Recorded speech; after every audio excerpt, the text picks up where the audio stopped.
안 들었었는데 주일날 예배를 나 혼자 드린 우리 교회에서 우리 사모가 없이 드린 건 처음인 것 같아요. 어쨌든 우리 이행기 사모가 조금 장염이 좀 심한 것 같고 또 여러 가지가 또 다른 것도 안 좋은 것 같기도 한 것 같아요. 그래서 지금 10일 동안 지금 끙끙 앓고 있는데 안 되겠어요. 작은 병원 가서 주사 맞고 링기를 맞고 이래서는 안 될 것 같고 다시 내일 오늘 오후에 그냥 여기 운정에 잘하는 데가 있다고 합니다. 거기 한번 가보려고 합니다. 여러분들에게 먼저 말씀 전하기 전에 여러분들의 영적인 지도자로서 참 먼저 너무 송구스럽고 죄송한 마음 드립니다.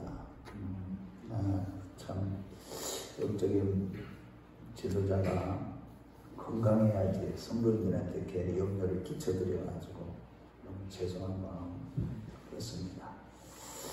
기도 좀 해주시기 바랍니다.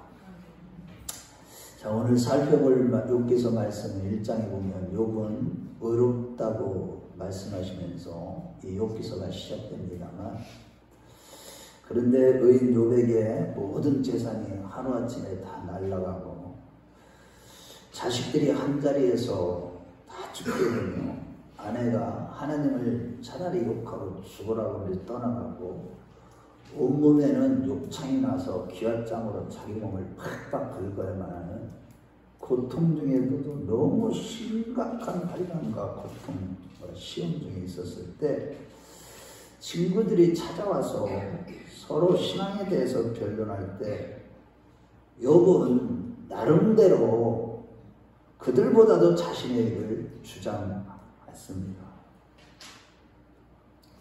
실질적으로 그들보다는 더 의롭다고 하나님께서 욥을 인정하기도 하셨죠.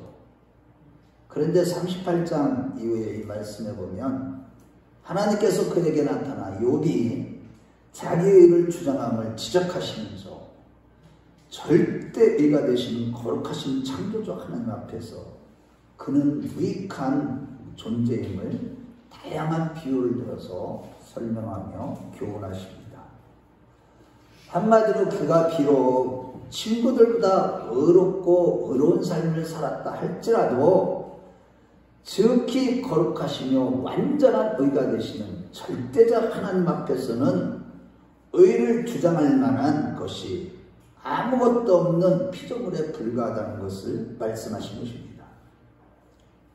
이에 욥은 자신의 무지함에서 비롯된 겸손한 지식으로 이치를 가려운 죄를 철저히 깨닫고 회개함으로 영적인 눈이 밝히 열려 이제는 하나님을 친히 눈으로 배우게 되었다고 하는 것이 오늘 욥기서 결론 부분인 본문의 말씀입니다.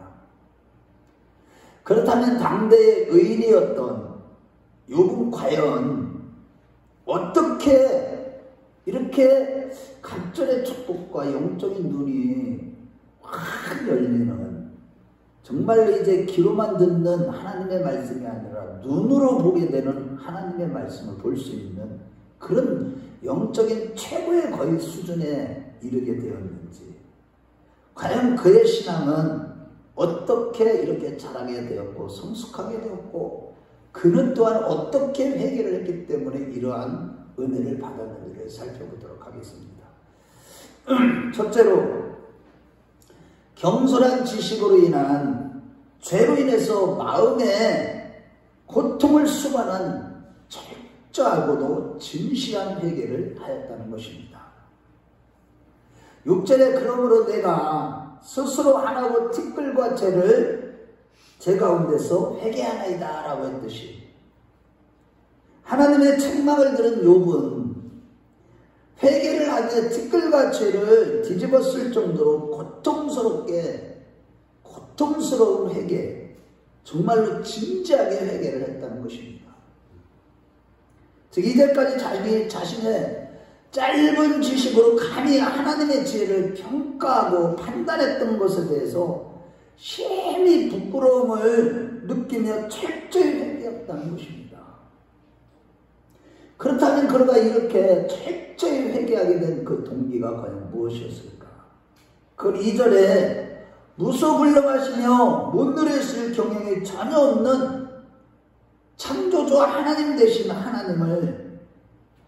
하나님께 대한 고백이 있었듯이 하나님께서는 욥에게 진리에 대한 논증을 하실 때 하나님의 전능성을 크게 부각했기 때문에 그 하나님 앞에서 그는 철저하게 자기 자신은 아주 티끌보다도 못한 먼지에 불과한 그런 잠깐 있다 없어지는 안개 같은 존재임을 처절하게 깨닫고 자기의 있는 그 하나님 앞에서 아무것도 아니라는 것을 깨달았기 때문인 것입니다. 결국 욥은 하나님은 우주 만물을 창조하신 창조주 하나님이시며 그 모든 창조물의 미래를 작정하시고 섭리하시고 뜻을 이뤄가시는 전능하신 분으로서 그분의 지혜 앞에서 우리 인간의 지혜는 무익하고 없는 것과 마찬가지라는 그 의미가 담긴 회개를 한 것이죠.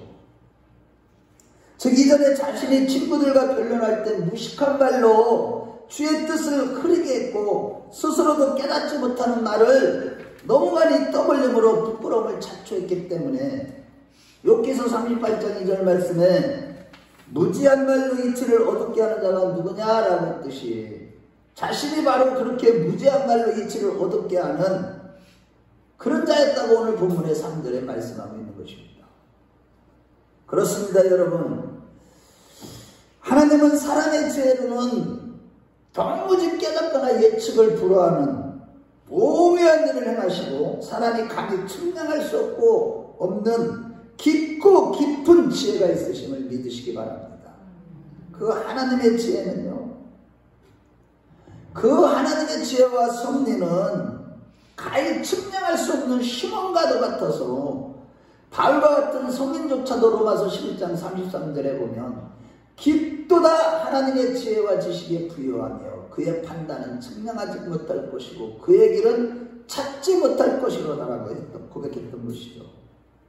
이러한 하나님의 힘은 깊은 신적인 진리의 지혜를 인간은 감히 하나님이 계시해 주신 한도 내에서 다소간 깨닫고 이해할 수 있습니다만 그 계시하신 객관적인 지식을 제대로 아는 데에 있어서는 큰 한계에 부딪히게 되는 것입니다. 이는 곧 어떤 정보 부족에서 이렇게 되는 것이 아니라 하나님 앞에서 우리 인간은 철저히 타락한 영적으로 완전히 무지한 자, 죽은 자, 어두운 육체가 되어버렸기 때문인 것입니다. 그래서 주님께서 공생의 기간 동안에 약속하신 대로 십자가에서 성령대로 죽으시고 사흘 만에 부활하사 승천하심으로 영광을 받으신 후에야 보내주신 성령께서 오심으로 말미암아 성도들을 중생시켜 새 사람이 되게 하심으로 이 한계를 해결해 주시기는 하셨지만 그럼에도 여전히 옛사람의 영향으로부터 완전히 벗어나지 못하는 것이 연약한 모든 인간의 모습인 것입니다. 따라서 인간은 거듭났어도 하나님의 깊고 오묘한 진리, 하나님의 계시를 알 수 없기 때문에 하나님을 사랑하는 자고 그 뜻대로 부르신 모든 자들은 아무리 하나님께서 우리에게 많은 것을 알려주신다고 할지라도 성령이 계시해 주시지 않으면 절대로 깨달을 수가 없는 것입니다. 알 수가 없는 것입니다. 그래서 우리는 거듭나서도 늘 조심해야 되는 게 무엇입니까? 늘 하나님의 뜻과 지혜에 대해서 경거망동하거나 천박한 태도가 개입되지 않도록 항상 스스로를 경계하는 지혜가 있어야만 하는 것입니다. 하나님을 부분적으로 조금 알았다고 해서 다 아는 것처럼 다른 사람을 판단하거나 함부로 그 자기의 짧은 지식을 가지고 하나님을 평가하고 판단하고 다른 사람을 판단해서는 절대 안 되는 것입니다. 그럼에도 오늘날 많은 신자들이 진리에 대한 짧은 지식으로 함부로 말하고 주장하다가 나중에 영적으로 성숙하여 진리를 좀 더 깊이 깨닫게 되었을 때가 되면 지난날에 하나님의 지혜와 진리의 지식들을 경박하게 다뤘던 것이 생각나서 부끄러워서 지구멍에라도 들어가고 싶은 심정을 우리 영적으로 살아있는 자들은 다 경험하게 되는 거예요. 영적인 사람들은요, 과거에 내가 어떻게 저 설교를 부르다고요, 설교를 옛날 거라는 걸 보기도 하는데 어떻게 이런 설교를 했을까? 너무 부끄러움을 느낄 수도 있는 것처럼 우리 모두가 다 영적인 성도들은 그래요. 우리가 지금 내가 아는 지식이 전부 다 아는 게 아닙니다. 아주 미세한 거, 하나님이 알려주신 거, 계시해 주신 거, 짧은 지식을 알 뿐인 것입니다. 그러므로 여러분, 인간이 스스로 하나님의 뜻을 올바로 깨닫고 이해한다는 것은 불가능하고 그 하나님의 지혜의 폭과 깊이한 넓이가 무한하다는 것을 항상 잊지 마시고 늘 하나님의 뜻과 지혜의 말씀에 대하여 경거망동하거나 함부로 선포하는 천박한 태도를 주의하시길 바랍니다. 대표적으로 기독교의 핵심 진리인 이 십자가의 도를 깨닫고 이해하는 그 폭과 넓이와 깊이는 무한하다는 사실이에요. 즉 예수님의 십자가의 구속의 은혜는 하나님의 속성으로서 그 안에 십자가 안에 하나님의 속성이 들어있는 것으로서 하나님만이 온전히 이해할 수가 있는 사건이고 지옥의 권세를 깨뜨린 가장 큰 승리의 사건이 바로 십자가인 것입니다. 십자가는 거룩하신 하나님과 타락한 인간 사이에 관계를 회복시키는 사건이고 타락한 온 인류가 지극히 거룩하시고 의로우신 하나님과 교제를 나누게 하는 능력이 바로 십자가인 것입니다. 이것을 지식을 구하는 헬라인에게는 무식하게 보이고 기적을 보고 기적을 쫓아가고 표적을 쫓아가는 이 이스라엘 사람들에게는 허망하게 보이는 것이죠. 물론 예수님의 성육신의 사건도 하나님의 피조물의 모습으로 오신 참으로 어떻게 전능하신 하나님이 자기가 창조한 피조물 인간이 오늘날의 표현을 내가 예를 잘 듣는데 개미새끼 한 마리를 이런 모습으로 온다는 거 이거는 기적 중에 기적이죠. 표적 중에 표적이고요. 그렇지만 이러한 놀라운 사건이지만 그 목적은 오직 하나 육체가 되어버림으로 말미암아 죄와 사망 권세 아래서 신음하고 있는 온 인류를 구원하시는 십자가를 지심으로 하나님의 의를 성취하시기 위해서 이 땅에 오신 것입니다. 실로 십자가는 하나님과 하나 되게 하는 관문이며 우리가 그 안에서만 생명과 함께 영원히 머물러야 하는 장소로서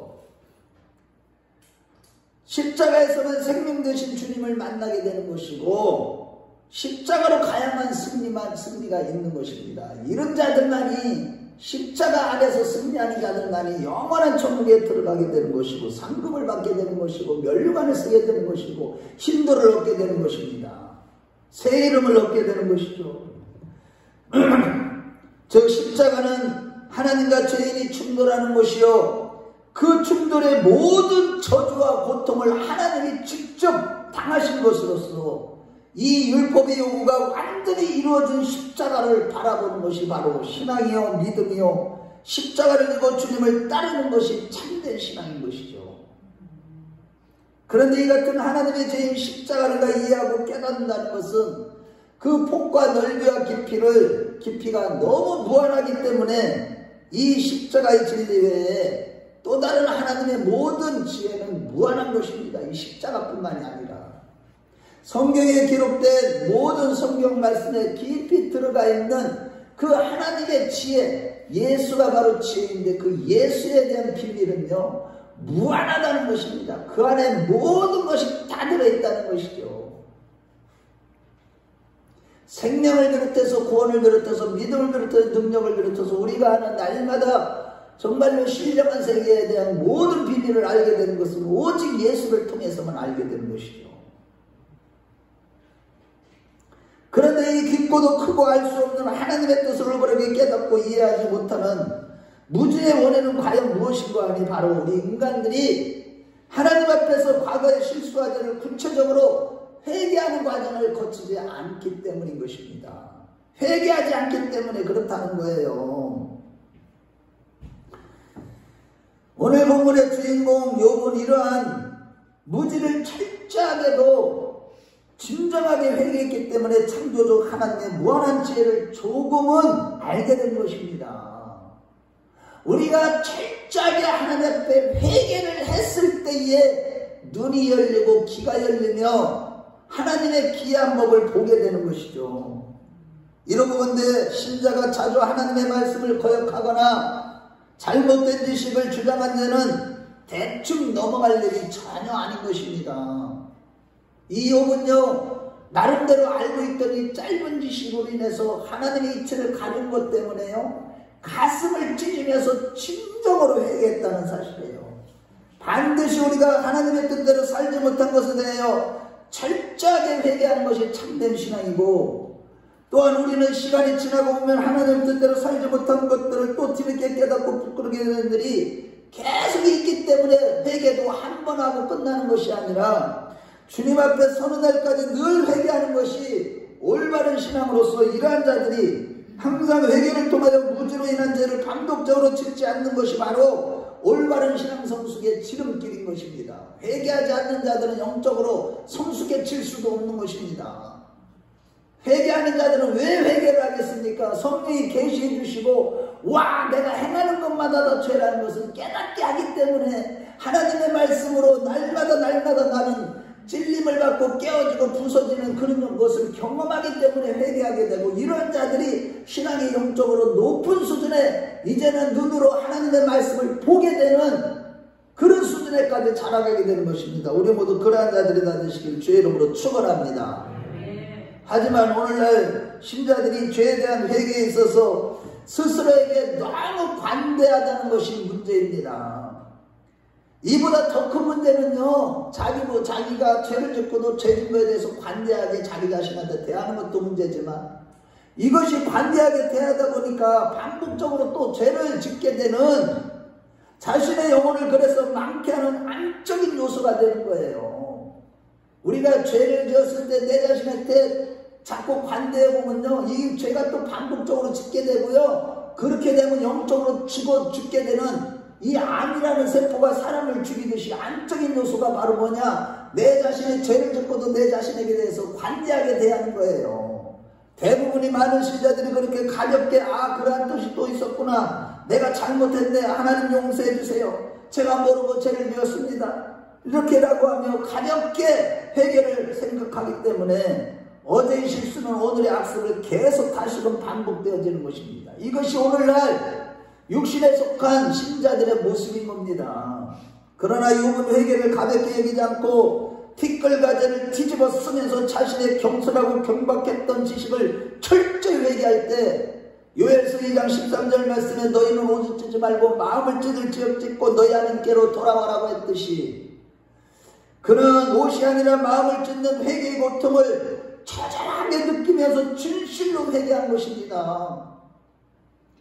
그 조그만한 죄, 하나님의 말씀을 제대로 알지 못함으로 하나님의 인치를 가려오는 그것 때문에 이렇게 통곡하며 애통하며 가슴에 고통스러움을 느끼면서 회개했다는 것이에요. 이렇게 회개의 고통을 맛본 사람만이 같은 유혹이 다시 찾아올 때 쉽게 다시 넘어지지 않는 거예요. 회개할 때 그 고통을 느끼고 경험한 자들은 반복해서 죄를 짓지 않게 되는 것이죠. 한편 이러한 진실한 회개의 고통을, 하나님 회개의 고통은 누가 하는 겁니까? 하나님을 사랑하면서 나오는 것으로서 구속의 은혜를 망각하고 죄를 지은 그에 대한 고통을 느끼는 자, 나에게 어떻게 하나님이 이 사망 권세에서 영원한 지옥불에서 그 건져주셨는가, 그 구속의 은혜를, 그 사랑을 정말로 정확하게 알고 깨닫고 마음으로 또 인식하고 또 각인하고 살지 않는 자들, 그런 자들 때문에 그런 자들은요, 회개를 가볍게 해버리는 거예요. 정말로 영적인 성도는요, 성령의 사람들은 조그마한 죄를 져도요, 가슴에 아주 통곡을 하며 그 고통을 느끼게 되는 거예요. 여러분들이 잘 알다시피 구약시대의 최고의 영성가 다윗은요, 시편 32편 3절에 4절 말씀에 내가 입을 열지 아니할 때 종일 신음함으로 내 뼈가 쇠하였도다. 주의 손이 주야로 나를 짓누르 시오니 내 진액이 빠져서 여름 가뭄에 마름같이 태어나라고 했듯이, 회개하지 않으면 그 고통이요 얼마나 컸는지 몰라요. 과연 우리에게는 죄를 짓고서도 이러한 죄로 말미암아 이런 고통을 느끼고 있냐는 거예요. 우리 한번 찾아보겠어요. 시편 32편 3절에서 4절. 여러분들이 이런 것을 느껴야지 살아있는 성도예요. 영적인 성도는요, 죄에 대해서 민감해야 됩니다. 그 고통을 느껴야 되는 거예요. 죄를 짓고도 고통을 느끼지 않는다는 것은 이미 내가 죽었다는 뜻입니다. 영적으로. 우리 한번 같이 읽어봐요. 32장 3절에 4절, 30편 3절에 4절. 시작. 내가 입을 열지 아니할 때, 여기 입을 열지 아니할 때라는 것은 죄를 짓고도 회개하지 아니할 때를 얘기하는 거예요. 그러니까 토설치 않은 죄. 자, 시작. 내가 입을 열지 아니할 때에 종일 신음함으로 내 뼈가 쇠하였도다. 주의 손이 주야로 나를 누르시오니 내 치맥이 빠져서 여름과 봄에 마름같이 되었나이다. 정말로요, 인생이 너무 피폐해지는 것을 느끼는 거예요. 이 죄를 품고 나면요, 영적인 사람들은요, 삶의 가치도 의미도 내가 왜 살아야 되는지, 재미도 인생의 의미도 없고 즐거움도 다 잃어버리고 평강도 소망도 다 잃어버리는 거예요. 이게 영적인 성도들의 모습이라니까요. 그러므로 여러분, 항상 고통을 수방하는 진실한 회개에 힘쓰셔서 같은 실수를 미연에 방지하는 올바른 신앙이 되어서요, 더불어서 날마다 매일마다 회개함으로 말미암아. 어떤 사람들은 그래요. 아이고 죄를 지은 거 예수님이 다 해결했는데 뭘 그렇게 맨날 죄를 회개해. 예수 믿으면 다 용서받는 거야. 이런 얘기를 하는 사람들이 많이 있어요. 성경을 부분적으로 알으면 그렇게 착각한다니까요. 이단들이 그런 소리 많이 하죠. 그게 대표적으로 누구예요? 박옥수 이단 아닙니까? 우리는요, 회개를 할 때 신앙이 성숙하게 됩니다. 우리 모두 날마다 회개하는 자들이 되시길 주의 이름으로 축원합니다. 특별히 지금은요, 고통을 수반하는 이 진실한 회개를 반복적으로 항상 더욱 힘써야 되는 이유 중에 하나는 지금 시대가 죄를 지을 수밖에 없는 죄악으로 관영한 마지막 시대이기 때문에 그래요. 여러분들 보세요. 어디를 가나 죄악으로 관영합니다. 질이나 가정이나 사회나 공동체나 어디를 가보세요. 사람 모이는 곳에 어디를 가나 다 죄가 가득합니다. TV나 인터넷을 보기만 해도 간접적으로 음란과 시기질투, 원망, 교만한 죄들을 짓게 되는데 사단의 세력들이 TV나 인터넷을 통해 근친상간, 동성애 등등의 죄를 짓도록 교묘하게 숨어놓기 때문이고 차별금지법과 동성애법과 같은 인본주의로 하나님의 법을 대적하고 있는 것이 지금 오늘날 시대의 시대상인 겁니다. 특히 계시록 13장 15절에서 18절 말씀을 볼 때 이러한 사단은 그러한 대중대체들을 통해서 공포감과 두려움을 조성하여 짐승의 표를 받지 않으면 손등과 이마에 받지 않으면 안 되도록 자신을 그래서 경배하게 할 것입니다. 지금 그것이 다 착착착착 진행되고 있어요. 이미 100여 년 전부터 이 세계정부를 표방하면서 모든 세상 시스템이 짐승의 표를 받을 수밖에 없는 방향으로 지금 가고 있다니까요. 그러니 깨어있는 영적인 성도들은 이러한 대중대처를 통한 백성들을 미혹하는 일들로 인해서 안타까워하면서 깨어있는 자들 가슴이 저리도록 슬퍼하고 있는 것이 오늘날의 현실인 것입니다. 특히나 우리나라는 인터넷 강국이 된 우리 청소년들은 대부분 인터넷과 스마트폰에 노출되어서 사로잡혀 있어서 여호와는 나의 목자시니가 아니라 핸드폰은 나의 목자시니 스마트폰은 나의 목자시니라는 식으로 살아갑니다. 스마트폰을 잘 때도 공부할 때도 심지어 예배 드릴 때도 켜서 보고 많은 학생들이 그 스마트폰이 없으면 금단현상까지 일어나고 있습니다. 심지어 스마트폰을 어린 초등생까지도 음란한 사이트에 들어가 음란한 동영상을 보고 성관계까지 한다고 합니다. 그 어린 것들이. 그것이 발각되었을 때 교사들과 학교 당국이 처리하는 과정 속에서 성교육을 시킨다는 명목으로 그것을 적나라하게 설명하다가 오히려 아이들의 호기심을 더욱 일으키고 있다고 합니다. 이것이 바로 오늘날 현실인데 참으로 애통한 현실입니다만 이것이 바로 우리나라 도시나 시골이나 할 것 없이 전역에서 일어나고 있는 영적인 현주소인 것입니다. 역사에 우리 대한민국처럼 기독교가 급성장한 나라가 없으면 반면에 또한 우리 대한민국처럼 기독교가 이렇게 빨리 부패한 나라도 없다고 합니다. 물론 이러한 일련의 사건처럼 기독교가 이렇게 빨리 부패하고 이런 것들은 다 배후에 사단의 역사가 있으나 단순히 사단의 역사로만 치부할 수가 없는 것입니다. 먼저 궁극적으로 역사의 소립니다이신 하나님께서는 이 나라의 왜곡된 역사를 비롯해서 사단의 조종을 받는 일부 정치인들의 모든 악행을 다 알고 계시다는 사실을 믿으십시오. 그리고 소돔과 고모라가 하늘의 영포를 멸망받을 때 하나님의 사람 아브라함에게 미리 그들이 죄악으로 인해 멸망할 것을 알려주셨듯이 인본주의에 비롯한 각종 우상숭배와 동성애법을 비롯해서 차별금지법 등이 비롯해서 무엇보다도 세계적으로 유례없는 우리나라 같은 경우는 건수안박법을 통과시키는 지금은 거짓과 죄악으로 관영한 마지막 때를 알려주시는 하나님의 경고를 받아서 우리 큰나무교회 식구들은 철저히 회개하는 자들이 되십시오. 불신자들은 그렇다 치더라도 참으로 안타까운 사실은 오늘날 학생들뿐만 아니라 수많은 신자들조차도 죄를 지음으로 더러운 영에 붙들려 영적으로 죽은 상태로 형식적인 신앙생활을 합니다. 기도 생활이 잘 되지도 않고 말씀을 들어도 소깃불같이 달게 느껴지는 것이 아니라 마음이 굳어져서 그 어떤 말씀을 듣든지 시시하게 들리고 전도를 해도 성령의 말하게 하심을 따라 전도함으로 표적과 기적과 이적이 나타나며 수많은 사람들이 주께로 돌아오는 역사가 일어나지 않고 봉사를 해도 마음속에 기쁨이 없다는 사실이에요. 이는 다 영적으로 죽은 모습으로서 육신대로 살며 로마서 8장 13절 말씀대로 영으로서 몸행실을 죽이는 영적인 싸움을 싸우지 않기 때문에 이런 일이 일어나고 있는 것입니다. 여러분. 그러므로 여러분 5월은 가정의 달입니다만 우리 각자와 가족과 가문이 어떠한 죄를 지었든지 간에 옷을 찢지 마시고 마음을 찢고 고통을 동반한 진실로 회개하는 자들이 되었으면 좋겠습니다.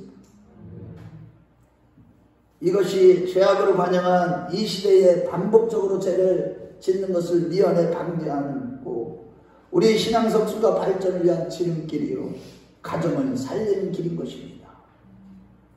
둘째로 말씀을 통해 하나님의 뜻을 분명히 알아갈 때 우리는 참된 회개와 신앙 성숙이 이루어진다는 것입니다.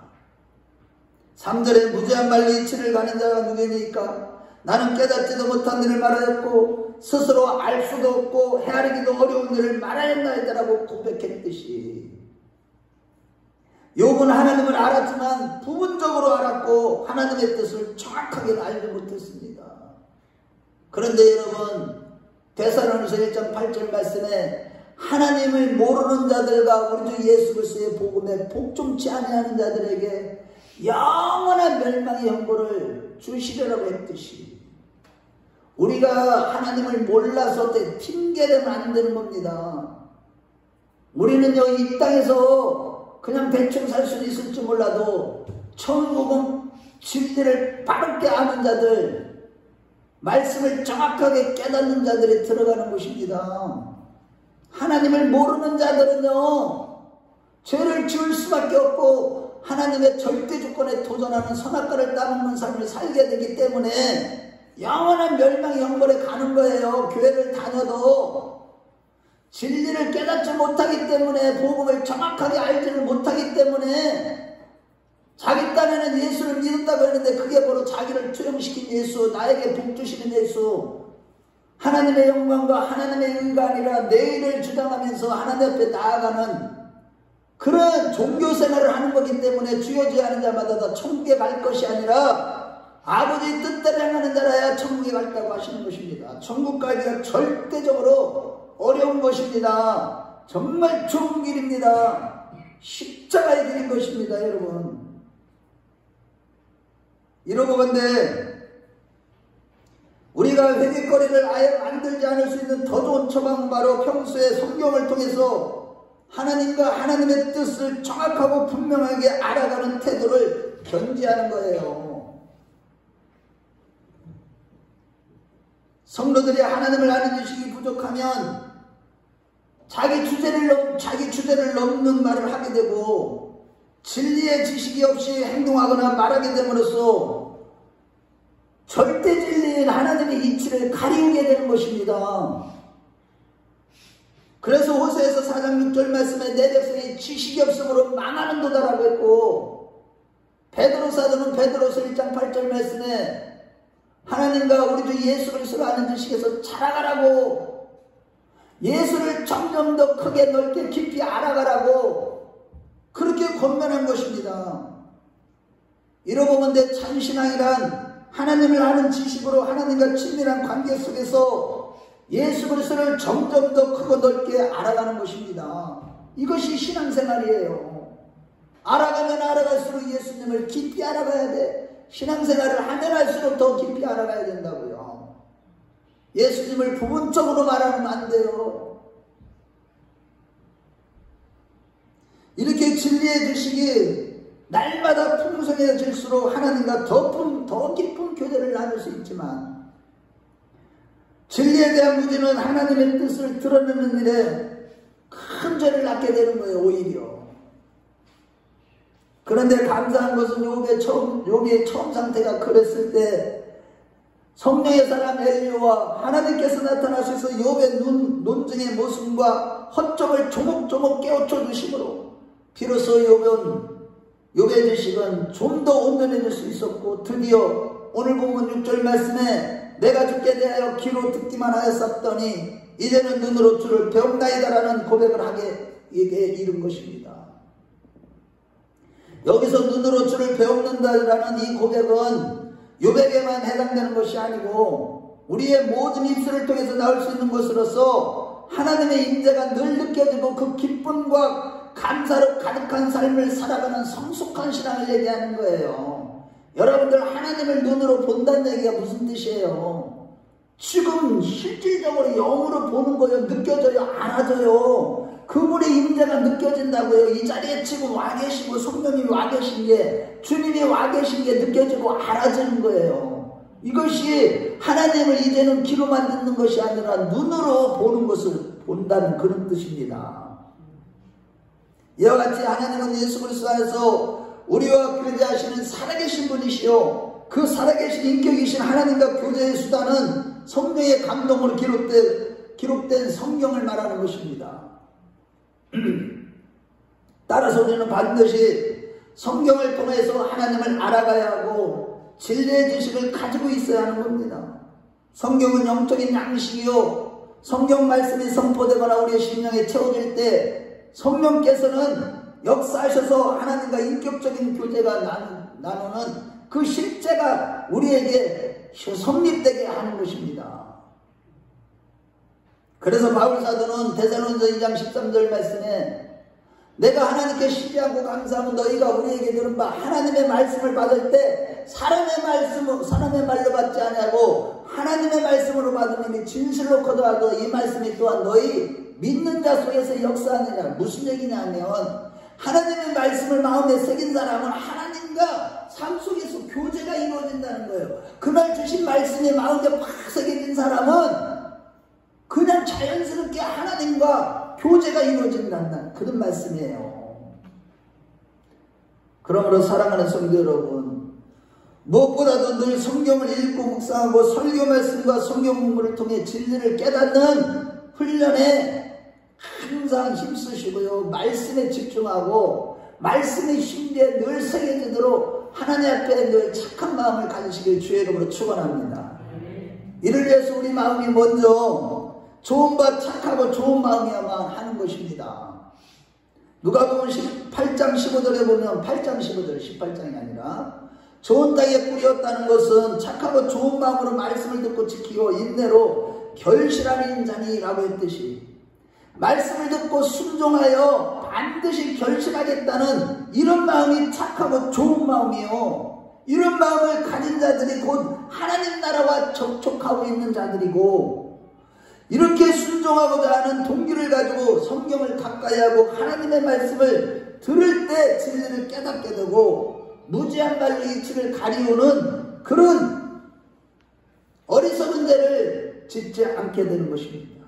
혹여나 죄를 지었다면 진실한 마음으로 또한 이런 착하고 순종하는 마음, 좋은 마음을 가진 자들은 그 말씀을 붙들고 또 회개하게 되는 것이죠. 결국 착하고 좋은 마음으로 인해 깨달은 진리의 지식을 가진 자가 히브리서 13장 15절 말씀에 우리는 예수로 말미암아 항상 찬송의 제사를 하나님께 드리자 이는 그 이름을 증언하는 입술의 열매라고 했듯이 우리가 착하고 좋은 마음으로 정말로 그 말씀을 순종하고자 하는 그 마음으로 하나님의 말씀을 받은 자들은 그 말씀이 살아서 역사하심으로 항상 찬송과 찬미의 제사를 하나님께 드리게 된다는 것입니다. 이게 바로 기도고 이게 바로 영적인 삶인 것입니다. 또한 세상에서 소금과 빛의 사명을 온전히 수행하기 위해서는 우리 자신의 모든 삶의 방식을 철저하게 하나님의 말씀에 비추어 전개해 나가야만 하는 것입니다. 하나님의 말씀 따로 내가 내가 빛을 발하고 소금의 역할 그거가 이루어질 수가 없는 거예요. 하나님의 말씀에 붙들리고 붙잡힌 자, 말씀이 신비에 새겨져서 하나님과 교제가 이루어지는 자, 이런 자들이 보면 어디를 가든지 그 말씀의 빛이 또한 입술을 통해서 삶을 통해서 그 빛이 비춰지는 것이고 다른 사람을 정말로 맛을 내게 하는, 인생의 맛을 내게 하는 그런 인생을 살아가게 되는 것입니다. 따라서 우리가 신앙생활하면서 성경을 읽고 묵상하는 일과 선포되는 설교 말씀에 피상적인 태도와 수동적인 자세로 임한다면 주를 눈으로 배우는 그 수준으로 자라갈 수가 없는 것입니다. 늘 귀로만 듣고 나서 잊어버리고 그 원인이 어디 있느냐? 내가 착하고 좋은 마음, 즉 하나님의 말씀을 내가 듣고서 그 말씀에 막 감동받기 위해서 그러가면 내가 그걸 순종하기 위해서 이런 자세로서 간절한 마음으로 받을 때 우리가 정말로 하나님 앞에서 영적인 눈이 점점점 떠져서 이제는 주님과 깊은 교제와 찬미와 찬양과 영광을 돌리는 가운데 영적으로 부유한 자가 되는 것이고 어떤 일을 당해야 돼요? 두려워하지 않게 되고 겁나지 않게 되고요. 자유와 평강을 잃어버리지 않는 것입니다. 할렐루야. 그래서 늘 욕처럼 눈으로 주를 배우는 정도의 하나님을 아는 지식에 이르기 위해서 우리의 신앙생활의 동기가 분명해야 되고 순종하고자 하는 순전한 마음과 자세로 일상생활 습관처럼 성경을 꾸준히 읽고 성경 공부하고 묵상하는 일과 설교 말씀을 들을 때마다 간절한 마음으로 듣기 위해서 영적인 싸움을 싸우면서 말씀도 들어야만 되는 거예요. 잡생각들이 설교 말씀 듣다가 지금도 딴 생각이 들어오고 딴 것에 또 눈을 뺏기고요. 핸드폰에 뺏기고 집안일에 생각, 그런 성도들이 오늘날 얼마나 많은 줄 아세요? 교회관에서 다 듣는 것처럼 있죠? 3분의 1도 안 듣는다고 합니다. 하나님 말씀 딴 생각에 젖어 있대요. 딴 생각, 집을 짓기도 하고 예배 끝나면 친구 만날 생각, 무슨 걱정 자식 걱정. 하나님의 말씀은 그냥 오른쪽 귀로 들어왔다 왼쪽 귀로 나가고 왼쪽 귀로 들어왔다 오른쪽 귀로 나가고 그러기 때문에 이게 심각한 거예요. 지금 마지막 때는요. 하나님의 말씀을 들을 수 있는 기가 없어요. 그 마음이 착한 마음이 아니에요. 좋은 마음이 아니라고 그랬다니까. 왜 그렇게 됐습니까? 마귀가 그렇게 우리 마음을 강팍하게 만들어버렸다니까. 여러분들이 경건생활을 하지 않기 때문에 그런 것입니다. 우리가 실로 오늘날 마지막 때에 오늘 많은 성도들이 살아계신 하나님과의 친밀한 교제 가운데 주님을 닮아가는 것이 아니라 감정적이고 인위적으로 만들어낸 종교적인 경험으로 흘러가고 있는 것은 다 이러한 심각한 문제는 다 진리의 지식을 아는 내용이 없기 때문에 그래요. 하나님의 말씀을요 너무 몰라. 교회를 다녀도 진리를 아는 지식이 없이 억지로 신앙을 열심히 데려가다 보니까 필연적으로 형식적인 신앙생활을 하게 되는 것이고 신비주의를 추구하게 되는 것입니다.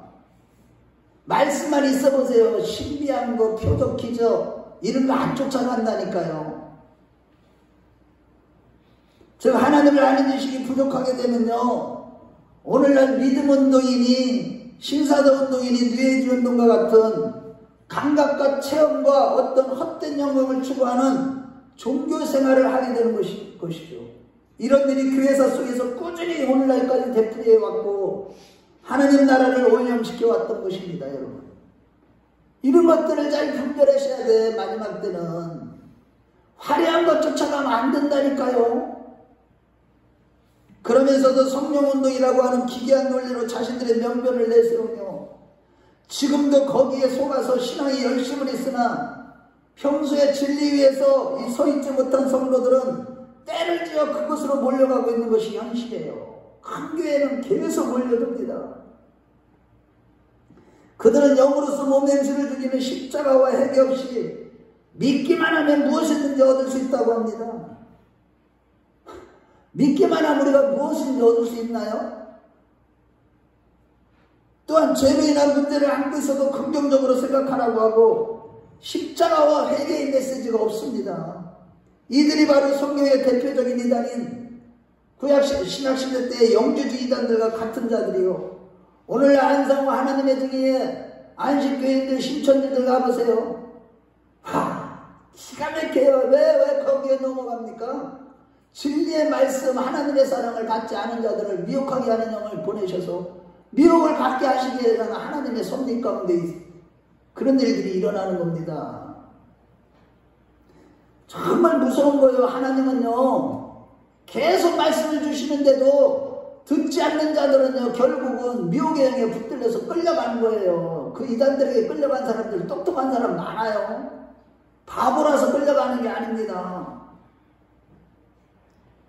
거기에 많은 목회자들이나 성도들이 속고 있는 것이 마지막 때인 오늘날의 현실이죠.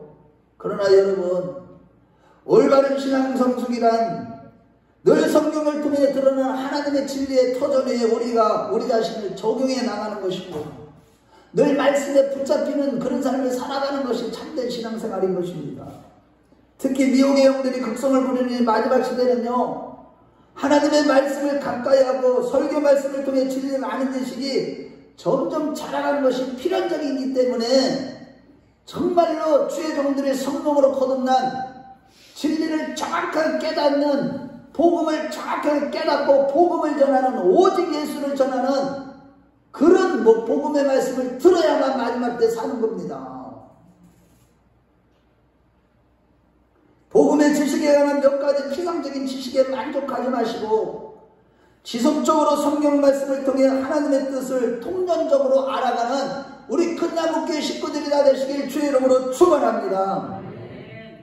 정말 심각합니다. 혹여나 피상적으로 빈약한 진리의 토대의 신앙을 건설하다 보면 뜻밖의 상황이나 앞으로 이런 일들이 얼마나 많이 일어날 것인데, 고난에 부딪히면 욥의 세 친구들의 경우처럼 부분적으로 아는 지식으로, 즉 판에 박힌 공식 하나로 상황을 기계적으로만 분석하고 판단하려 하거나, 또는 욥의 초기 경우처럼 마지못해 고난을 참아내는 수동적인 대응에 머무르게 되는 것입니다. 그냥 무조건 참는 거야. 어떻게 되겠지 뭐. 아니, 하나님의 진리의 말씀을 깨닫고 영적으로 부유한 지식에 이뤄보세요. 하나님의 말씀을 이제는 눈으로 보는 수준에 이르러 보시라고. 이 고난과 고통이 어떻게 왔는지 다 알게 되고, 그럴 때일수록 다 감사를 하게 되고요, 숨이 넘어가는 순간까지도 예수님 부인하지 않게 되는 거예요. 말씀이 없는 자들이 결국은 다 부인하게 된다니까. 마지막 때는 다 배도하고 배교한다니까요. 떠나버린다니까, 교회를. 오늘날 한국교회 보세요. 지금 작은 교회들은 뭐 몇 명 나가봤자 표도 안 나지만 큰 교회는요, 작은 교회가 표가 더 잘 나요. 오늘날 3분의 1 이상으로 다 줄었대요. 이 주변에 우리 교회, 우리 지방에만 봐도 얘기를 들어보니까. 정말 심각합니다, 여러분. 평소에 게으르고 나태한 태도로 일관하며 하나님의 말씀을 통한 하나님의 뜻을 배워나기를 저버리기 때문에 결국에는 그 손해가 영적으로나 육신적으로나 자기 자신에게 돌아오는 것입니다. 그러므로 말씀을 규칙적으로 읽고 듣는 일과 순종하고자 하는 그 마음의 동기를 가지고 설교 말씀을 듣는 우리 모두가 되셔서 정말로 삶의 모든 영역에서 영적으로 부유해지고 육신적으로도 부유해지는 우리 모두가 되었으면 좋겠습니다. 실로 성경을 읽고 묵상하고 적용하는데 우리가 날마다 내가 죽고 예수로 사는 일은 우리의 마땅히 관심이 가져야 할 의무이고 도리인 거예요. 하나님의 말씀을 모르니까 맨날 성공이나 외치고 조금만 어려워도요 떠나버려요. 오늘날 참 이게 기가 막힌 거예요. 그 한 영혼이 천하보다도 귀중한데, 물론 아무리 좋은 일도 때로는 흥미가 떨어질 수 있는 것처럼 성도가 항상 하나님의 말씀이 참 좋다 하면서 백날 천날 하루같이 성경을 붙잡고 있지는 못하는 것이 현실이죠. 게다가 세상의 갖가지 문화들은 외면할 수도 없는, 우리가 세상을 떠나 살 수 없잖아. 이런 문화를 완전히 떠나 살 수도 없잖아요. 그런 온갖 문화가 점차적으로 성도의 시간을 더욱더 잠식하게 만들고 정말로 주님의 말씀을 가까이 하고 기도하는 시간을 갖기가 어려운 게 오늘날의 실정이죠. 그럼에도 이런 상황을 하나님의 말씀을 게을리하는 핑계로 삼기보다는 도리어 그렇기 때문에 스스로를 쳐서 복종시키는 심정과 자세로 더더욱 모이게 힘써서 성경을 읽고 묵상하고 하나님의 말씀을 받는 그런 기회로 삼는 우리 모두가 되었으면 좋겠습니다.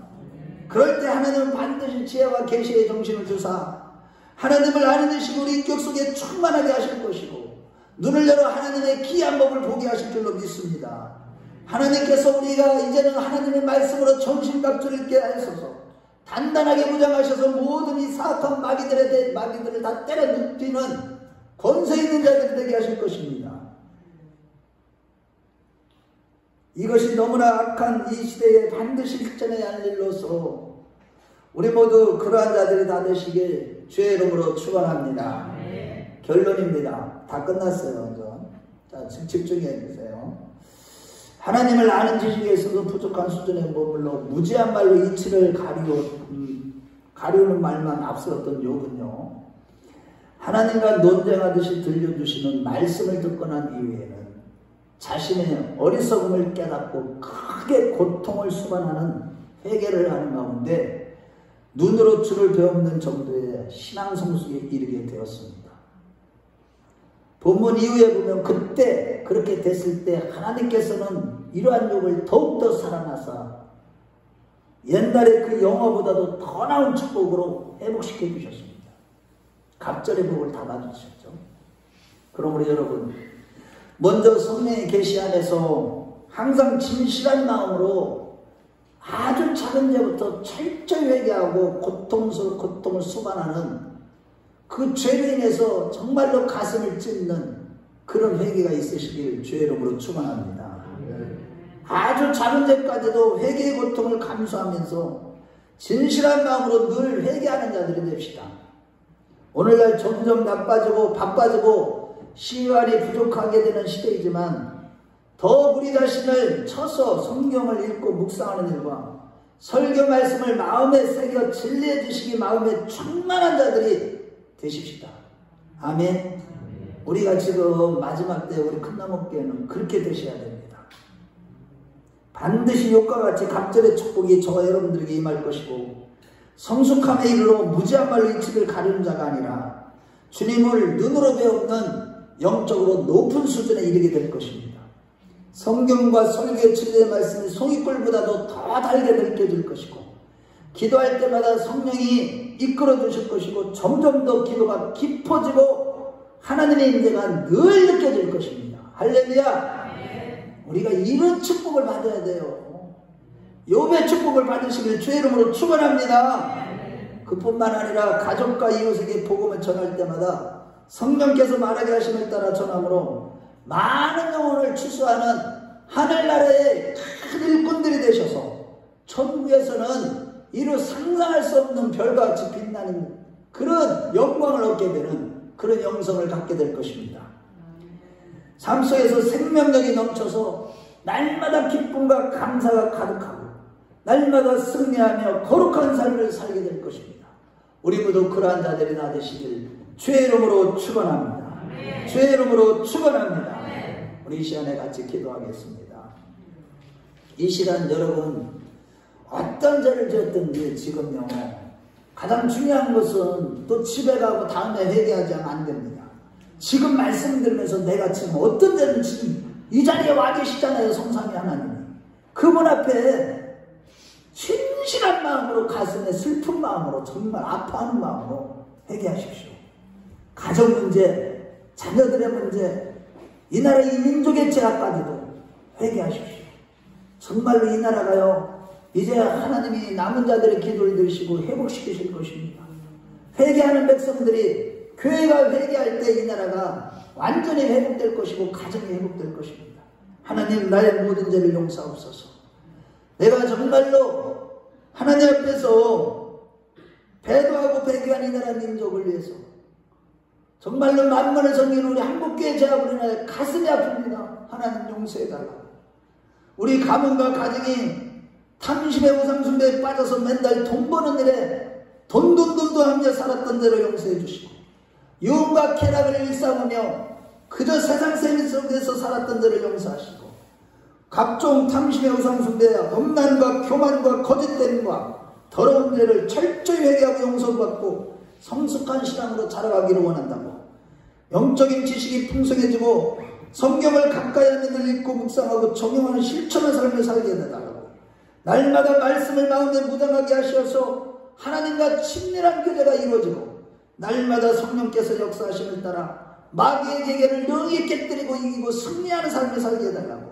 이 시간 주여 한번 부르면서 날마다 영으로서 몸의 행실을 죽이는 자가 되게 해달라고. 하나님 이 시간 나를 붙잡아 주시옵소서.